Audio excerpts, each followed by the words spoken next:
Wow, kaninang madaling araw guys, good morning sa inyong lahat, no? Ay umuulan.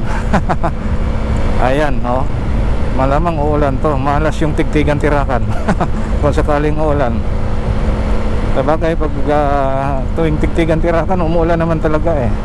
At matraffic ngayon doon sa Balibago, kaya wag na tayo dumaan doon guys sa Balibago dahil nakasara na yung daan doon guys, no? At ikaw ay iikot, malayo yung iikutan mo. Grabe.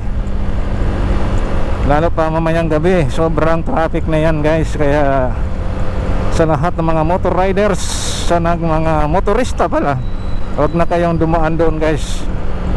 Sabagay kung malapit kayo doon sa lugar nyo, hindi naman talaga ikaw ay pupunta pa sa ibang location na madadaanan mo, kundi tiisin mo lang yung medyo matraffic. Pero may madadaanan naman guys, yun nga lang matraffic, no?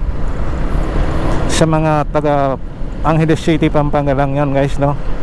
Except na po yung ibang lugar. Kung sakaling may mga ibang lugar po na pupunta dyan sa Tigtigan Tirakan, na dadaan dito sa may Balibago MacArthur Highway, wag na kayo guys dumaan dyan. Sabagay nakapost na yon sa social media na ganyan, nakasara na yung MacArthur Highway. Alright, yun lang guys sa mga Kapampangan. Yan lang po ang mai-share ko sa inyo. Huwag na kayong dumaan doon, pero pwede kayong pumunta doon, nakipagsayawan, manood ng mga banda, live band. Yan lang guys, see you next vlog po. Bye bye. Oh, traffic na dito Kaya ano na to,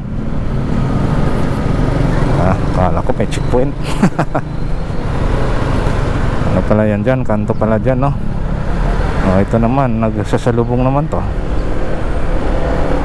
Alright guys, maraming salamat. See you again. Bye bye.